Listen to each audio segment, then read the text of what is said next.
Hey, everybody. Welcome to the Lion's Den of Leadership. This is your host, Steve Rozenberg, and I am joined with my very good friend and host, Alex Osenenko. How'd I do on that one? Better? Wonderful, Steve. Welcome, everyone. Good to hear, good to be here. Good to host the show with you, Steve. No. We got a lot of stuff to talk about. Got an amazing guest. We got Doug Brien on here today that we're going to kind of dig in and kind of pick his brain a little bit. And just real quick, some housekeeping. Want to explain the show and why we even started it. As people know, Alex and myself, we're both entrepreneurs. And as we all know, as entrepreneurs, sometimes you get punched in the face. Sometimes you have bad days. Sometimes you have bad weeks or bad years. And, no one's alone in this kind of, I'll say battle, crusade, whatever you want to call it. But at the end of the day, it sucks getting hit in the face. And sometimes it's good to talk to other investors, other entrepreneurs that are out battling this battle, to understand, am I crazy? Am I doing something wrong? Am I the only one with this problem? Does a dark cloud keep following me? And so, I could tell you I've gotten a lot of solace from talking with Alex over the years and talking to other entrepreneurs. And we feel that this show really hits a chord. It strikes a chord with a lot of people because, we're all kind of in this battle together. We're all kind of trying to figure out a better way through this mousetrap, if you will. And it's always nice to get some people on here that have gone through this and have had some success and kind of have, they've gone through the looking glass, so to speak, and they can come back and say, look, this is a good path to take, not necessarily the exact path, but it's a good way to go. Maybe a good way to think. Sometimes our thinking is what's the problem, and our mindset is in the problem because we all know we can't all be 100% every day, right? Some days you just don't want to get out of bed because you don't want to deal with the drama and the headaches, but the sun's coming up and we got to battle it out. So, Alex, once again, I always thank you for being on the show with us. And I'm looking forward to digging into our guest today. Let's hear what Doug has done and his trials and tribulations. And, again, the show is not to really promote what they're doing or their company, but kind of go, hey, tell us how you got punched in the face once and how you got back up and how you kept kind of battling on. So, Doug, thank you so much for being on the show with us today. I really appreciate you taking the time. Yeah, you're welcome. It's an honor to be on the show. Let me do a quick intro. So to give fine folks a little bit of a background. All right, how about we start with a Super Bowl winning place kicker for the 49ers. Whoop, whoop, right? So that's his first life. His second life, he's got like many lives, right? His second life is a co-founder of Waypoint Homes. That is, he grew that company into a 17,000 unit business with 500 plus employees, and then you took it public, right, Doug? Yep, in 2014. Took it public. All right, I don't think we had anybody on the show, Steve, that have taken a company public. So we'll actually break that down a little bit, though I don't think you and I are threatened with anything like that. And then in at least the next couple of years, you and I can survive without going public, right? You never know. And then now, so that adventure is concluded with huge success. And now Doug took part of the founding team and started a company called Mynd, which is MYND, mindpropertymanagement.com. You guys go check it out, mind.co, if you want to see what that is all about. And so this company is a multi-location, venture-backed property management company that built their own technology. And Doug, maybe you can tell a little bit more about kind of your current business and what the vision is for Mynd. Yeah, so I think one of the big learnings from Waypoint Homes was that there was a better way to do property management. You guys talked a lot about getting punched in the face and, the adversity, the trials, the tribulations that every entrepreneur experiences. And, I think part of the secret sauce to being successful as an entrepreneur is viewing that, more as what is the world trying to tell me versus why is this happening to me? And, I think the way we approach property management at Waypoint Homes, it was certainly not to dive in and build a property management company. We tried to hire a lot of property managers so we could focus on fundraising and buying single family homes, but it just didn't work. And so we decided the only way to execute that business was to build our own technology and effectively build our own property management company. And one of the big question marks around buying a lot of single family homes was, can you manage the operational complexity? And I think the thing that we were the most proud of at the end of the day at Waypoint is we had 17,000 homes, and we managed that portfolio to an NOI margin that was greater than 60%, which is what you typically see with large apartment buildings. So we decided to take that learning and apply it to a much, much larger industry. If you look at the market for both single family rentals and what we call small residential apartment buildings smaller than 50 units, the thing that all of those types of buildings have in common is not enough revenue, not enough scale to justify full-time employees.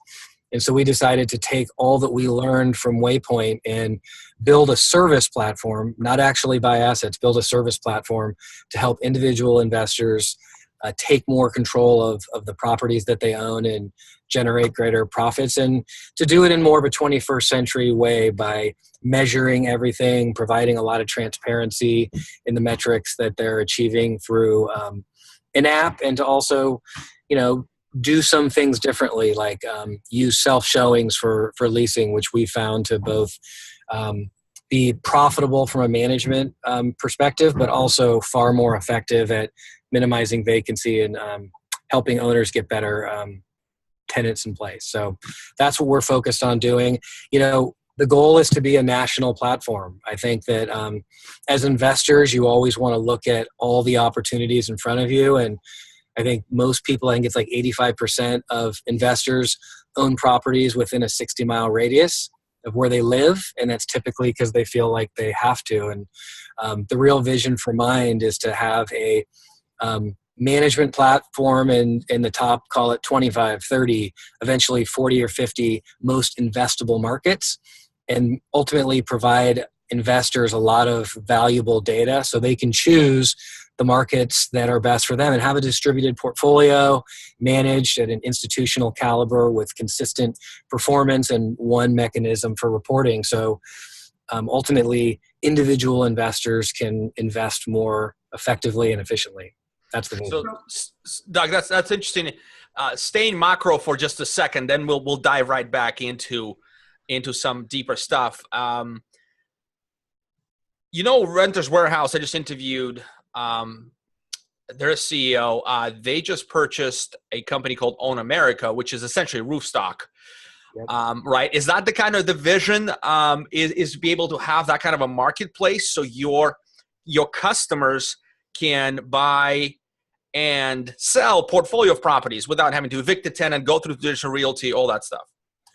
Yeah, I think the way we look at it is there's a lot of service providers that are needed for individual investors to invest successfully. They need managers, they need brokers to help them buy and sell. They need banks and lenders for financing. They need insurance. Those are kind of the big ones that people think of. And if you want to invest effectively and make it easy, we think there's the potential to create a platform. Building your own software, we think, is fundamental to being able to execute the strategy. But yeah, ultimately help investors make it simple. So helping them buy, helping them finance, helping them get better insurance products. Those are all part of our vision to make it simple. If you think about it, as the property manager, most enduring relationship, you're around for the whole ride from start to finish, and you have the potential to collect the most data. That data is extremely valuable because it can help owners make decisions based on all the data associated with their property and themselves for all those things: financing, insurance, buying and selling. And you can kind of put offerings or ROI enhancing opportunities in front of investors and help control that investing experience. And that's ultimately what we're about, is making investing in real estate easier. It's the best, to me, it's the best investment asset class in the history of American capitalism. Created more millionaires. I think 90% of all millionaires over the last 200 years associate a meaningful part of their wealth creation to real estate. We want to help more people, especially young people, grow their wealth through real estate. So I got a couple questions for you, Doug. I guess the first question is your target property management companies, or is your target investors with the property management back end of it? Our ultimate customer are individual investors who own properties. So part of our go-to-market strategy is to buy contracts from property management companies. It's a way for us to get some scale in a local market very quickly. And so we've bought 9 property management companies so far, but we're also very focused on, once we're in that market, once we have some traction and a portfolio that we're managing, to start getting out into the market, electronic, online marketing, word of mouth, referral channels, and basically grow and create enough scale in that market so we can start to bring our unit economics down and also have enough data so we can start adding more and more value for the owners in that market. So let me ask you this. In regards to that, it sounds like your target, correct me if I'm wrong, is more the millennial side of the scale than the elder side of the scale. Is that a safe statement? No, I think millennials, it's partially right. I think millennials are right down the middle for us in the sense that they totally get how we're setting up our property management. The way that I like to think of it is, we're building a 21st century property management company. Millennials totally get it. Yeah. However, today, most real estate is owned by, an older generation. So Gen X, baby boomers, et cetera. In the next 10 years, we're going to see an unprecedented transfer of wealth from baby boomers to millennials. But we are very much building our product so that baby boomers, the older generation that owns real estate today, that it resonates with them too. And the way I always explain it to people is like, look, you don't have to be like a technology expert to work with Mynd. Is like, do you use Uber? Do you look at your stock or your saving, your portfolio on E-Trade? Like, those are the types of activities, those are the types of tools we're looking to use to make owning real estate easier. Well, and the reason I ask that is, in the property management industry, the average age is 58 years old. So the average age of the property manager owner is that they're kind of sliding off the scales of retirement.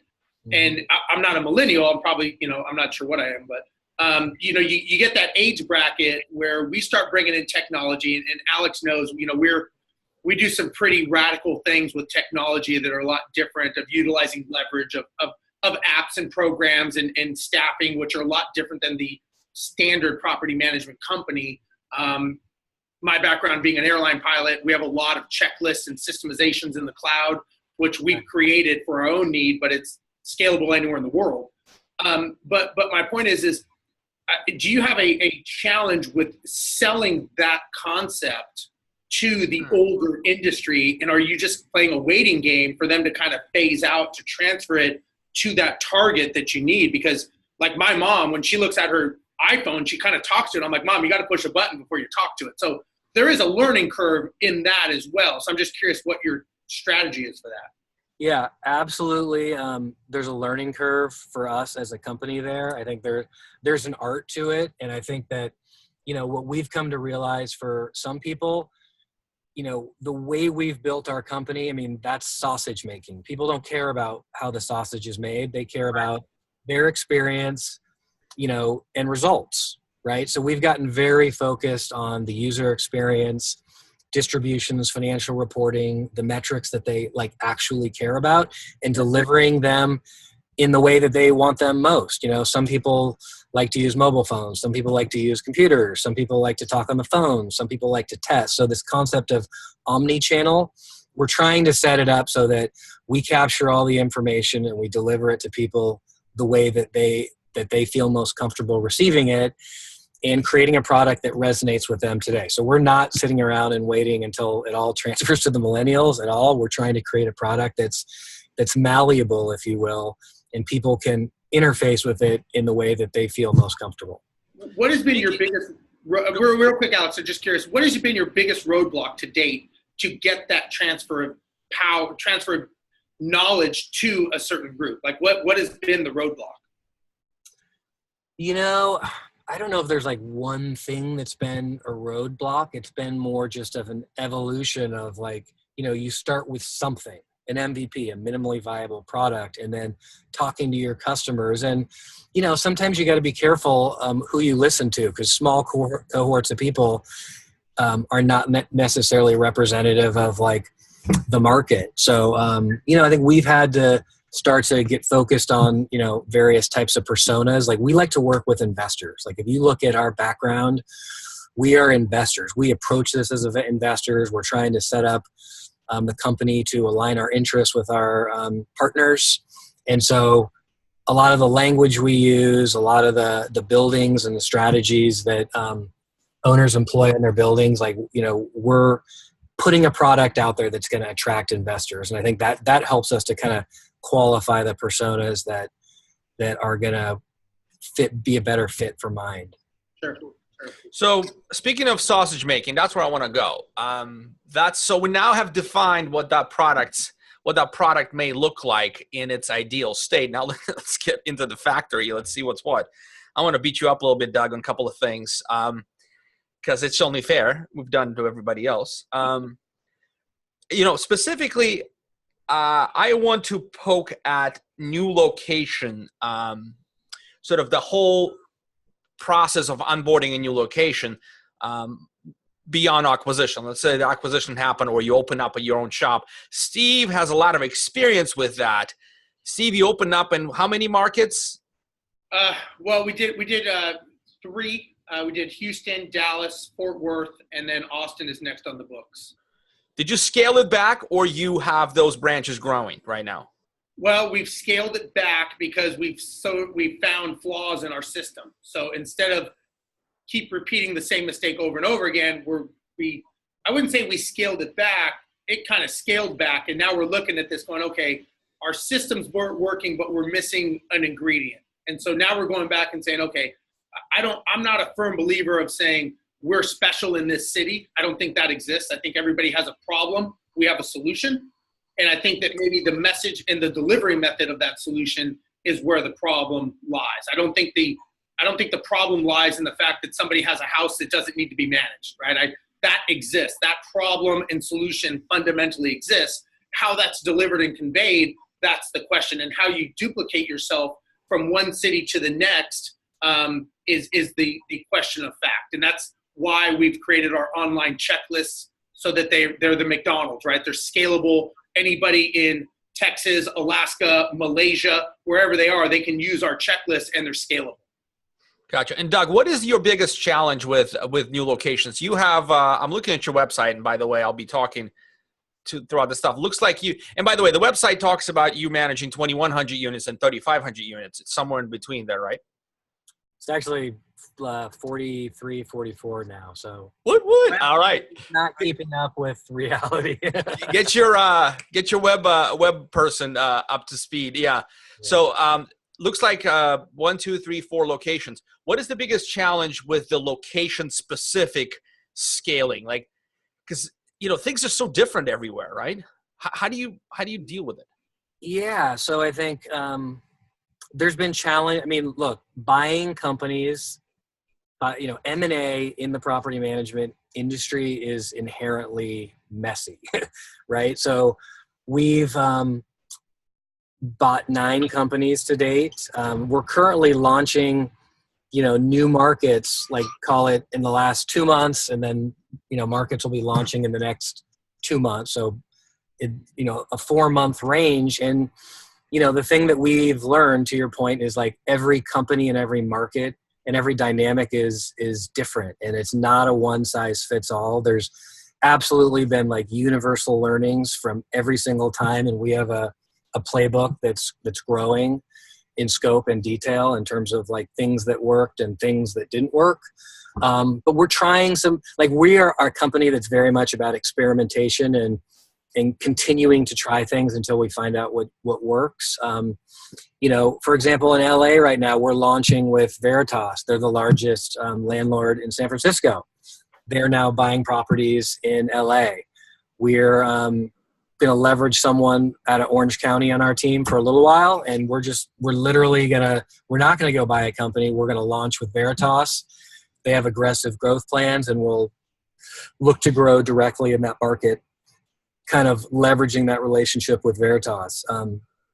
Sacramento, we're looking to onboard in the next couple months, and we bought a company there, and we're keeping their team totally intact. You know, we think that's a big opportunity if you can find the right company with the right people, right cultural fit. And so their team, you know, their message, I think a huge part of the challenge is expectation setting and transition with the owners of the former owners and how you message that. So by keeping that management team on board and having the messaging being around like, hey, we're still here. We found a new platform that we think offers a lot of upside for you. And so we're going to be doing a transition. We sign them up on our PMAs day one, keep, you know, all of the fees and as much of the way that they're interfacing with them consistent as possible, and, you know, get through that noise over the first 3 to 6 months, and then start to focus more on growth. But retaining the management team or the ownership from a prior company is the result of learnings from the past, and we found our integrations to be a lot smoother when we do that. So is your fee structure, sorry, Steve, is your fee structure different from town to town? Yes. Ooh. And from portfolio to portfolio. So yes, lots of cats and dogs for sure. And the plan is to kind of merge all that over time. But we're trying to, like, our system is set up so that we can like have things set up by portfolio, you know, by owner, by building. So once the data is inputted into our system, it's fine to execute. Not the way we want to do it forever. And as we earn their trust and confidence, we will move it into a more consistent format. But I think it'll always be different by market because pricing is different in different markets. Yeah. Just do what Appfolio did, you know, go public and then just raise prices by 50% and go massive profitably, you know, grow the stock 5x, all good, make the investors happy. Would. So Steve, go ahead. I'm sorry, I interrupted you. I guess 2 questions, Doug. So what is your conversion rate of PM companies when you're doing, you know, obviously you talked about roll up and roll out. So the roll out I get is what you're doing in Los Angeles with Veritas. The roll up, what is your conversion rate on companies you look at, and how do you get the buy-in of the staff to go with the new tried and true Mynd method of way to operate? Because we're looking, you know, we're trying to acquire property management companies as well. You know, and we have had some of the deals that we've been working on fall apart for numerous reasons.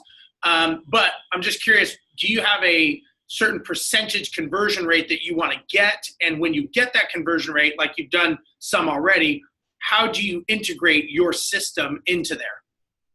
Yeah, so that conversion rate, that's not a number I have handy right now. I mean, we have a lot of top of the funnel activity. We're sending out letters. We're making phone calls. We, you know, bought and expanded on our list of property management companies and owners. And so we're kind of always in a nurturing campaign at the top of the funnel. And then we're basically trying to set up meetings. We have one person that focuses on this. He does a great job, and I think has earned a lot of trust of the managers that he's come across. But it's a low conversion rate. You kiss a lot of frogs.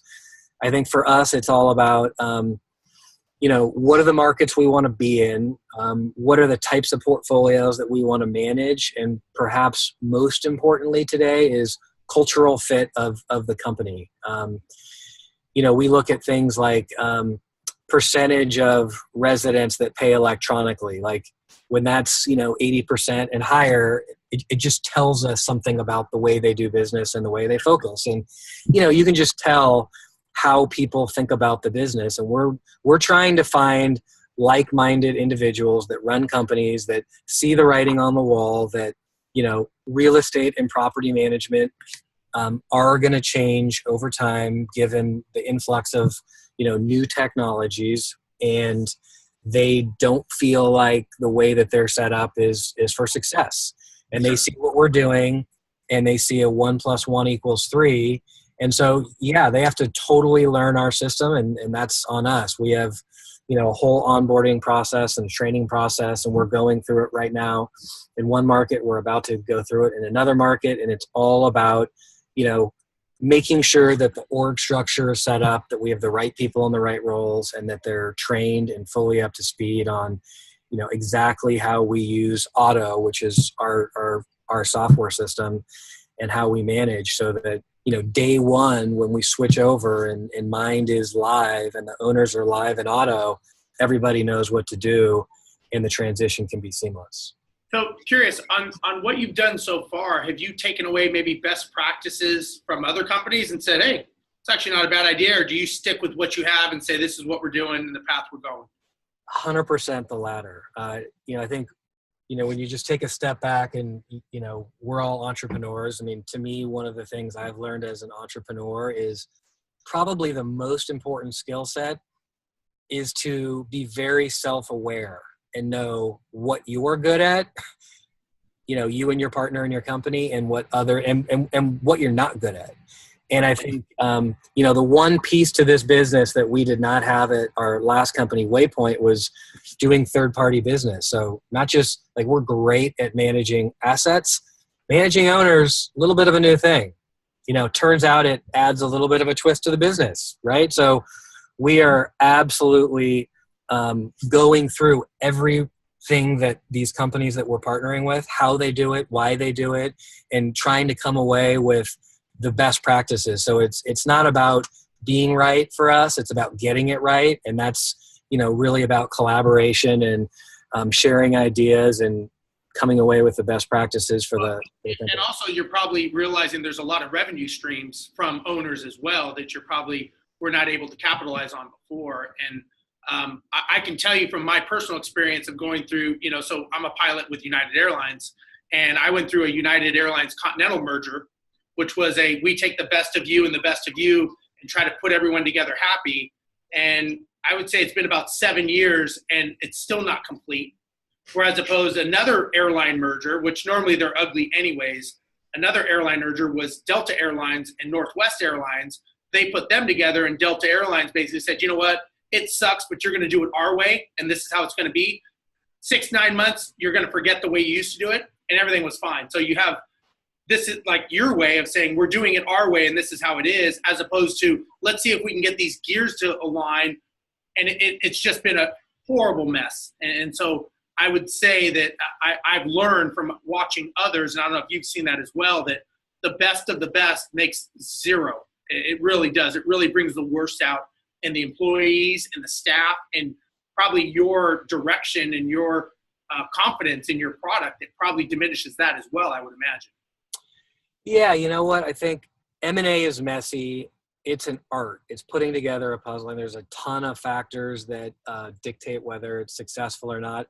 Our last company, Waypoint, we merged with Colony, and Colony merged with Blackstone, Invitation Homes platform. And I would say both of those mergers were, at least advertised as let's take the best of both worlds. And I get there's challenges with that. But, what I would say about where we are right now, I don't know that anyone's ever tried to do what we're doing. Like, we are explicitly saying we want to build a national platform for small residential.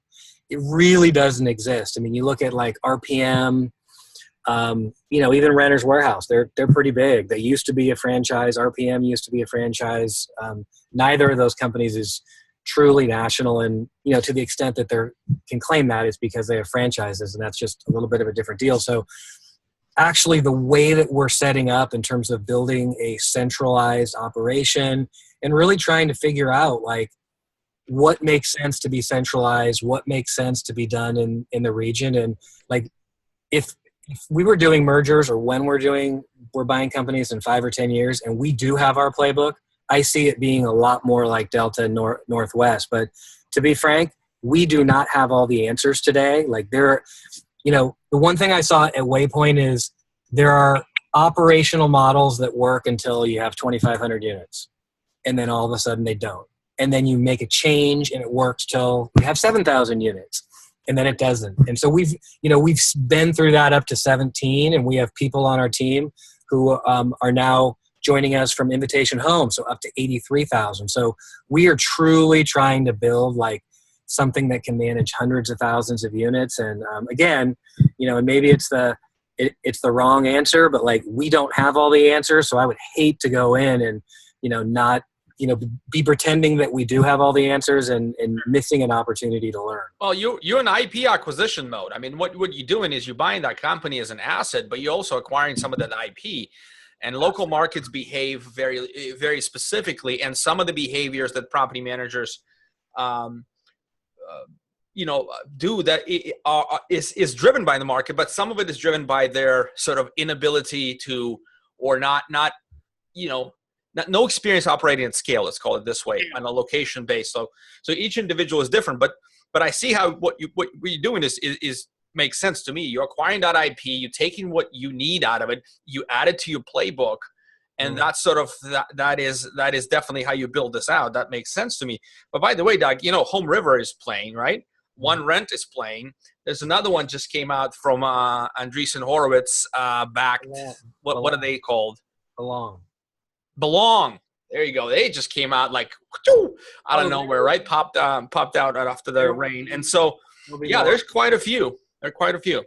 There will be more. I mean, this is a really exciting industry. It's a massive industry. I mean, when you look at small residential, $460 billion of total revenue, that's like rental revenue. That's 2x the hotel industry.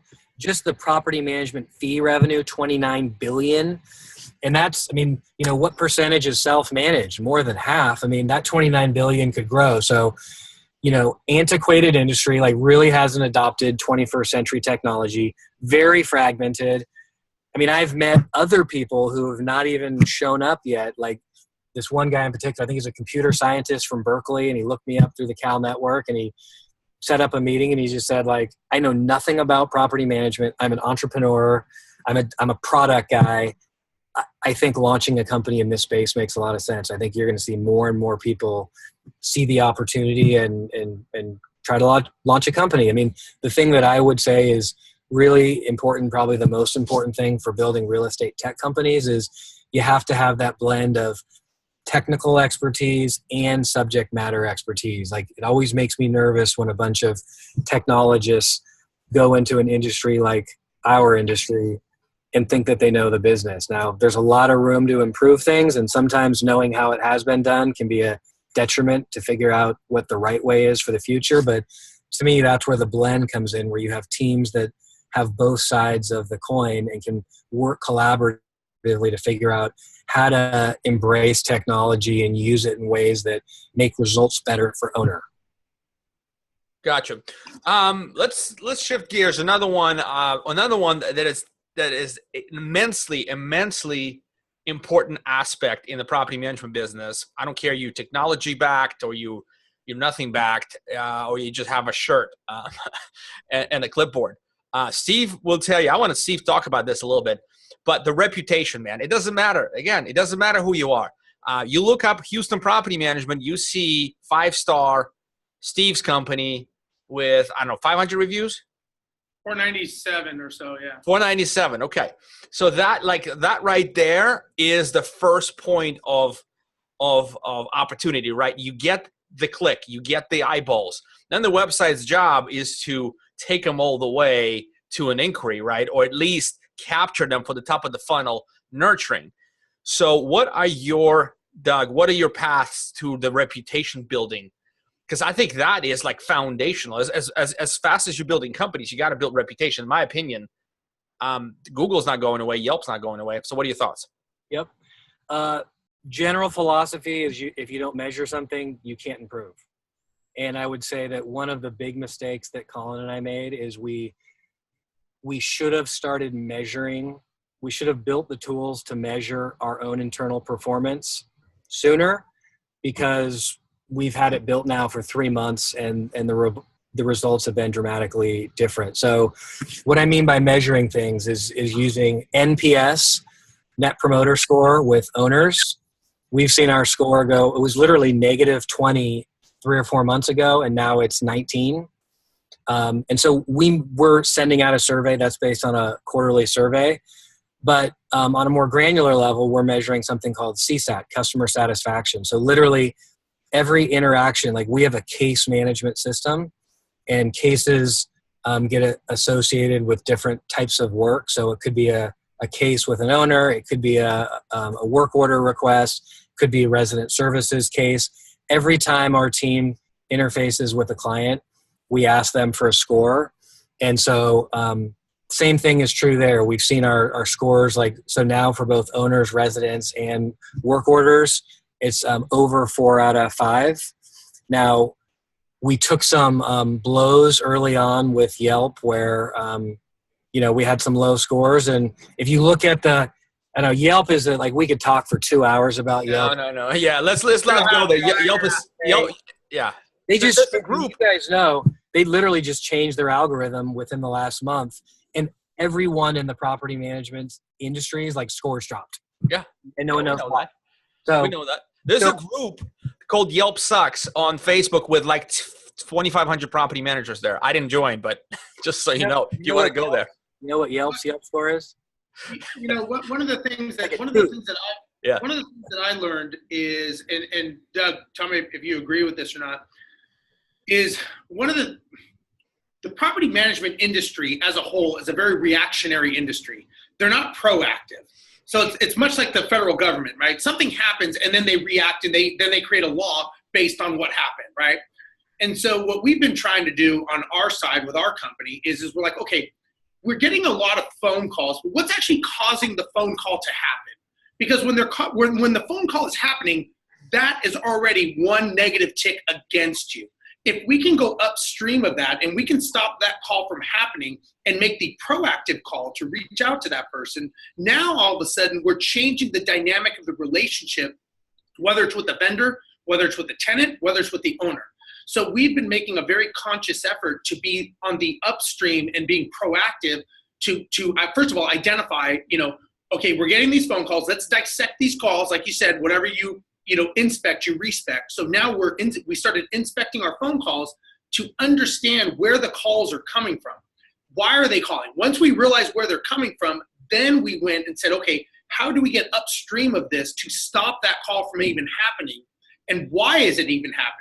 And what we've learned is, we use Property Meld for our maintenance. I'll use maintenance as an example. It's a great tool that they built over there. But one of the things that we've realized is every time after the maintenance item has happened, we've actually been having our team calling that tenant and doing the NPS questionnaire, 2 questions. And we have noticed that, number one, we're seeing the effect of a bad vendor. And number 2, the reaching out to that tenant has been causing us to get more positive reviews and a positive relationship. So we're being proactive. Now, Alex knows we kind of did a huge dynamic shift in our company where we now have, instead of a property manager, we have a client relations specialist that is the person that's reaching out to the client, the owner, and being proactive to getting them to increase their portfolio, to have that relationship so that you're basically building goodwill in the bank so that when something happens, now all of a sudden you have that personal relationship. Normally, whenever you call an owner, the owner's going, shit, how much is this going to cost me, right? I got to dig into my wallet because my property manager's calling me. As opposed to going, hey, I've got a great deal. You may be interested based on your goals. We sat down, we came up with a goal sheet, we came up with your strategies. This matches your goals. I think this is something that you and I as a team should look at. Now you're on the same side of the table with them. And what we've learned is that by doing that, it has increased our scores across the board because we're getting in front of that. Is that something that you have seen or tried to do? Or Absolutely, couldn't agree more. There's a bunch of things we're doing. Like it sounds like something similar. Like we're meeting with owners and setting up an annual plan. So a budget. The way our system is set up, we can identify line item expenses that are out of whack for a certain building or a certain geography and say, hey, Mr. and Mrs. Owner, I'm seeing that, your plumbing is running high. Like, I think one of the things we should do in 2019 is get a plumber out and do some evaluations because we're just going to keep incurring these, regular plumbing charges when there's clearly a problem. Like maybe if we get in front of it and identify it, we can fix it. And, that's a positive ROI to you.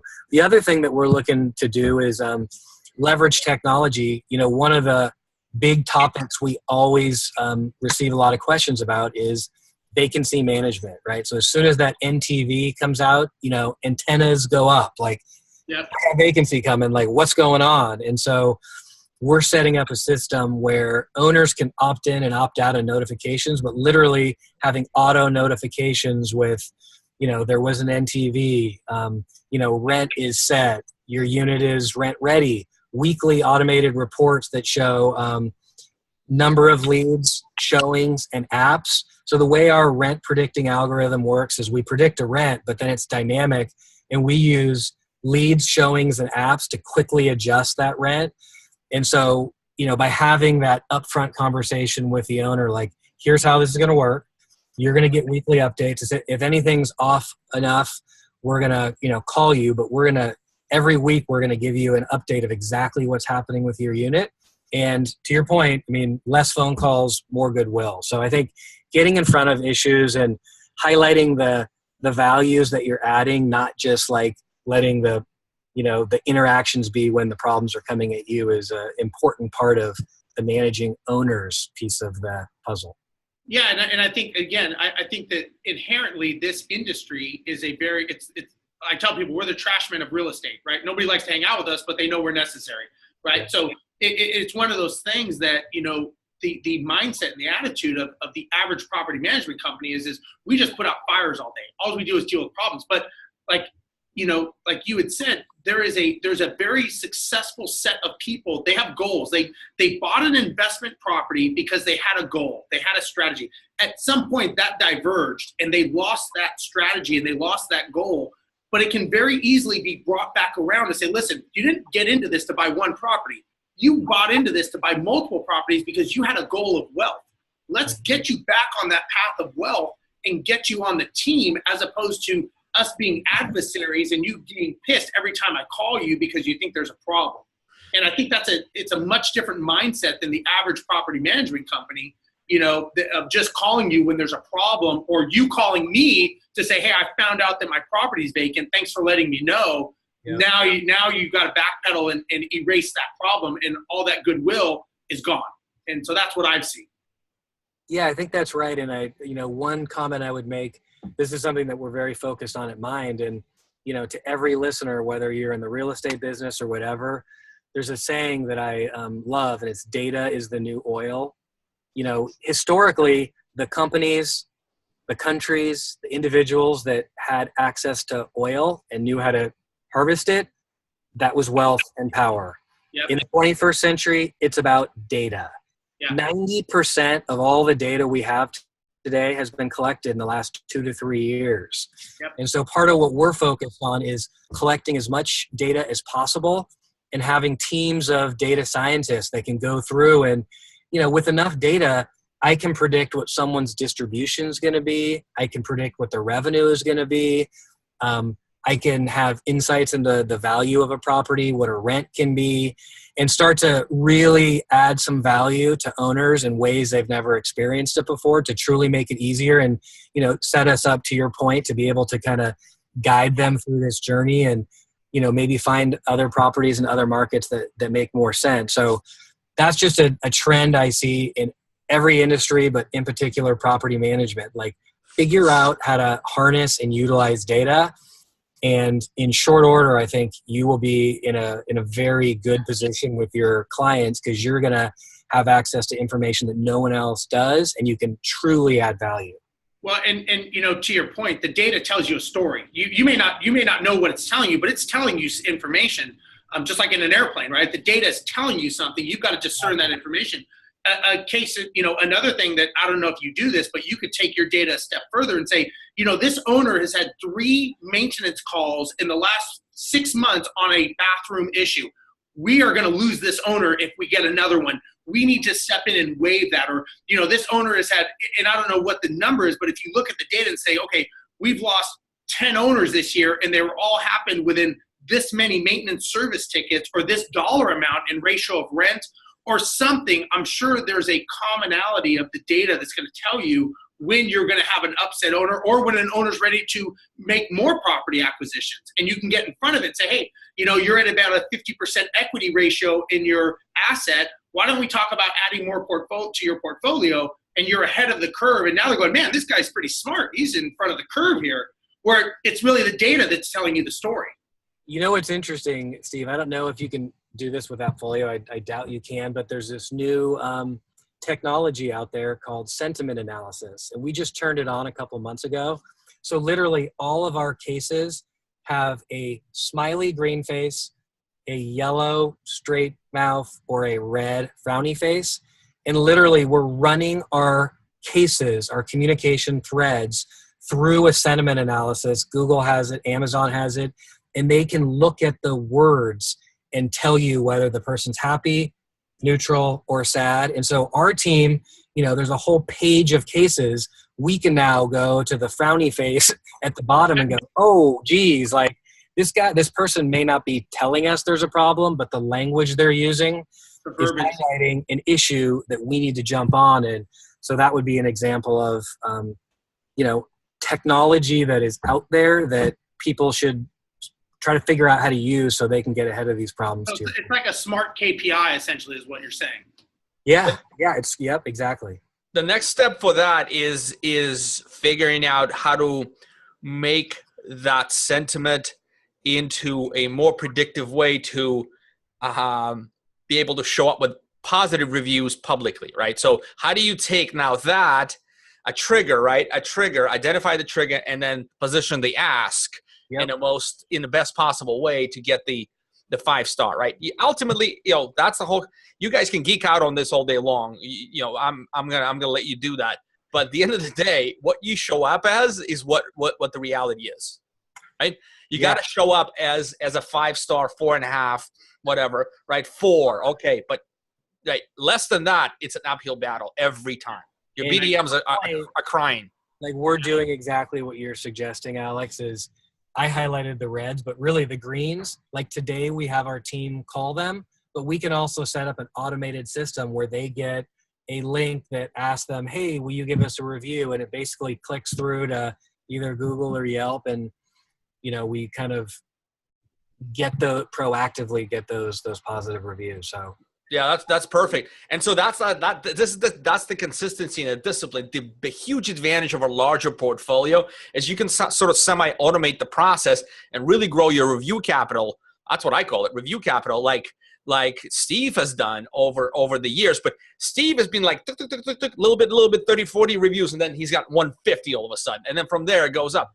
But same thing happens with the negative ones, right? And this is, those of you listeners, business owners, we're all impacted by these reviews. So if you allow the negative ones to proliferate, what happens is others may just have a sort of meh experience with you. They wouldn't have gone and gave you a bad black eye, but they will because everybody else is giving you a black eye. So they have the permission to go smear you and maybe even, lie a little bit, right?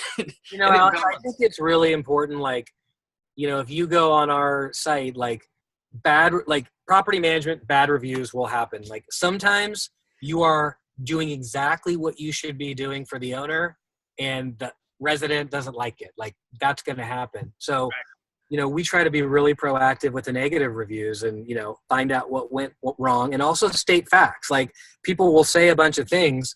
We have a case management system. We can go back and see and literally say, so, you inquire with, you asked this question on this date. Our team actually responded that afternoon at 3:55 and said this. And you go back and you state the facts. And so you fight him, Doug? No. I think there's an art to being adversarial versus saying, hey, we're trying to get it right. I think you're pleading your case. I think you're stating your case in the public saying factually. Right. You're trying to basically show your side. Yeah. We're not going to lay down and just, to your point, take it from people who may not be telling the truth. There's other times, read our response. You know what? We screwed up and we own it. Someone from our team is going to be calling you and we're going to make it right. We give people gift certificates. We credit rent. If we screw up, we own it. And you do that publicly too. And I will say that whenever we have, like you said, everybody gets them, right? Everybody, you're going to piss someone off, right? if everyone's happy, we're doing something wrong, is what I've learned. Somebody has to be pissed at some point. Well, your owners won't be happy. Yeah, someone's going to be pissed. Someone's going to hate us, right? But what we've learned is and when we have gotten them, a lot of times we'll talk to the person. We'll try to make it right and say, hey, look, we're running a business. We even if we screw up, we apologize. Let's make this right. But we would ask that you remove that. And you'd be surprised when the emotion subsides and logic sets in. A lot of times they go, you know what? Okay, fine. Say, look, we want to make this right. I want to make you happy. There's no need to get no pissing match. But here's my favor, my request to you. I will do this, but I'm asking you to do this. A lot of times we're like, okay, Absolutely. And you know what? You guys have probably seen this. We have people on our team that are masterful at that. Yeah. Just that, they can call someone, connect with them, get it, and help us get it right for them and for us. And those are valuable people. Yeah, absolutely. So guys, we're at that time where we need to talk about or just mention where our viewers can meet both Doug and Steve. That place happens to be this year at the PM Growth Summit in Austin, Texas. Doug is going to speak.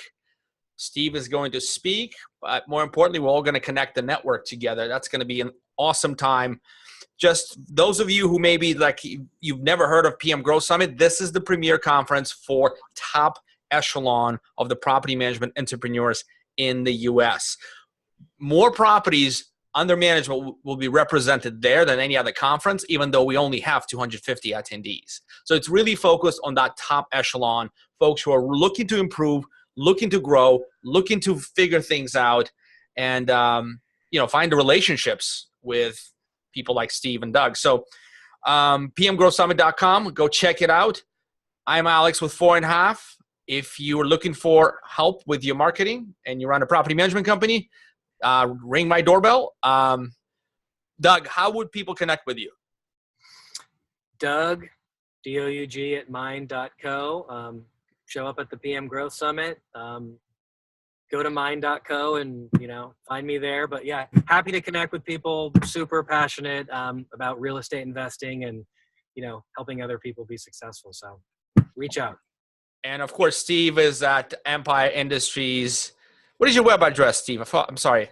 EmpireIndustriesLLC.com. I know.